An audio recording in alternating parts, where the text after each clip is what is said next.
किसान भाइयों, केंद्र सरकार ने जो कानून पिछले जून महीने में ऑर्डिनेंस जारी करके बनाए, उसके खिलाफ सारे देश में अब आंदोलन खड़ा हो गया है। और आंदोलन जब अपनी शिखर पे पहुंचा तो आपने देखा होगा कि कैसे सरकार ने अपने हथकंडे इस्तेमाल करके इस आंदोलन को तोड़ने का हर यत्न ही नहीं किया और इसको एक गहरी चोट पहुंचाई। ये बात आपके समझने की है कि हमारे लिए एक बैरिकेड लगाया गया, जहाँ से आगे हम नहीं जा सकते थे, लेकिन सरकार हमसे 17 दिन बाद 13 दिसंबर को कुछ लोगों को दिल्ली की तरफ से लाके उन्हें बिठा दिया। उनको कोई बैरिकेड उनके सामने नहीं लगाया गया और उन लोगों के साथ ही ये सारी साजिश रची गई।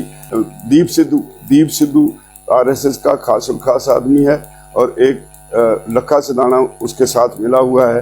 उन्होंने पंजाब किसान मजदूर संघर्ष कमेटी के नाम पे जो एक जथेबंदी बनी हुई है, उन लोगों से सांठ-गांठ करके इस सारे आंदोलन को गहरी चोट पहुंचाई है। हमने 25 तारीख को उस किसान संघर्ष कमेटी के अगुआ सरवण सिंह पंधेर से लंबी मुलाकात करके उनसे बार बार प्रार्थना की कि इस आंदोलन को बचाओ, सारे इकट्ठे होकर लड़े, लेकिन वो नहीं माने। और रात को 10 बजे पुलिस के उच्च अधिकारी उनसे बात करके जाते हैं और सुबह उनको हमारे से पहले ही लाल किला की तरफ तोड़ देते हैं। जब हम अपने रूट पे चले तो हमारे लिए पुलिस सामने खड़ी होके रूट एक तरह से बंद कर दिया। हमारे बार बार कहने के बावजूद वो कहते रहे कि सीधे चले जाओ। लाल किले की तरफ पुलिस खुद भेजती रही, हर नाके पे यही हुआ और पुलिस सरकार एक्सपोज हुई।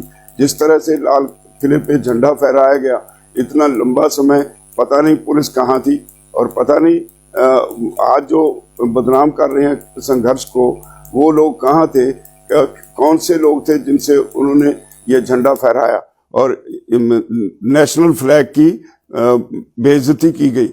हमें इसका बहुत खेद है।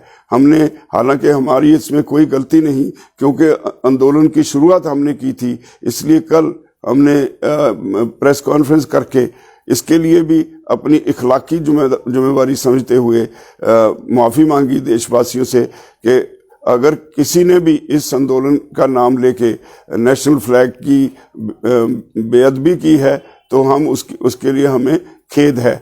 तो इसके अलावा तरह तरह की अफवाहें फैलाई जा रही हैं। किसान आंदोलन किसानों का है और किसानों के भविष्य की बात है और इसमें कुछ स्पीचेस हमारी, उसमें एक एक लाइन उठा के हरियाणा में हमारे भाइयों को भड़काया जा रहा है।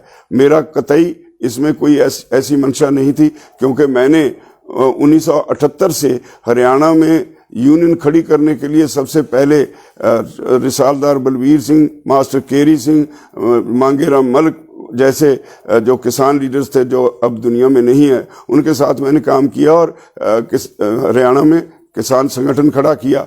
और ये कैसे हो सकता है कि मैं हरियाणा के अपने ही भाइयों के खिलाफ कोई बात कहूँ? मेरा ऐसा कोई कतई मंशा नहीं। हाँ, कई बार अपने बच्चों को समझाने के लिए कुछ कहना पड़ता है। इसका मतलब ये नहीं कि हम उनके खिलाफ हैं या हरियाणवी भाइयों के खिलाफ हैं।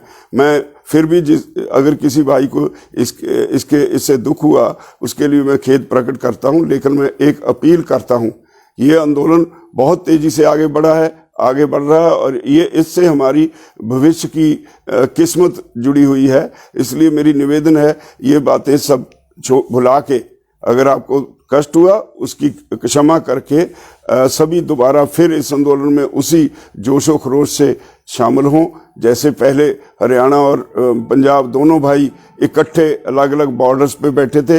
यूपी वाले अपनी जगह बैठे थे, उत्तराखंड के लोग बैठे थे, मध्य प्रदेश के लोग बैठे थे, महाराष्ट्र के लोग बैठे थे, सभी देश के अलग अलग राज्यों से लोग बैठे थे, लेकिन पंजाब और हरियाणा की संख्या सबसे ज़्यादा थी और ये पंजाब और हरियाणा ही ये इस आंदोलन के साथ देश की किस्मत बदलने वाला था। लेकिन सरकार अपने षड्यंत्र में कामयाब हुई, वो एक गहरी चोट पहुंचाई गई। हम सभी इस घाव से अभी तक जख्मी हैं। और इसी दशा में कई बार कई बातें मुंह से निकल जाती हैं। मैं समझता हूं मेरे सारे भाई हैं हरियाणा वाले, वो मेरी इस बात को समझते हुए मेरी इस स्थिति को समझते हुए दोबारा इस आंदोलन में गांव-गांव में प्रचार करके लोगों को इसमें और तेजी से, पहले से भी ज्यादा जोर से इसमें शमूलियत करें ताकि सरकार अपने षड्यंत्र में कामयाब ना हो सके। और अभी हमने 26 जनवरी के बाद एक पश्चाताप भी किया। आज हम सद्भावना यात्रा निकालने वाले हैं तिरंगे की के सत्कार के लिए, सभी मिलके सिंघू बॉर्डर पे।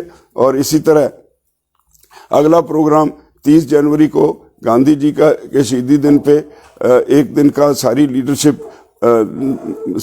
अनशन करेगी। और 1 जनवरी का प्रोग्राम फिलहाल इसीलिए क्योंकि कन्फ्रंटेशन का माहौल सरकार बना रही है, इसीलिए हमने पोस्टपोन कर दिया है। तो मेरी सभी भाइयों से निवेदन है, मेरी इस बात को गंभीरता से लें।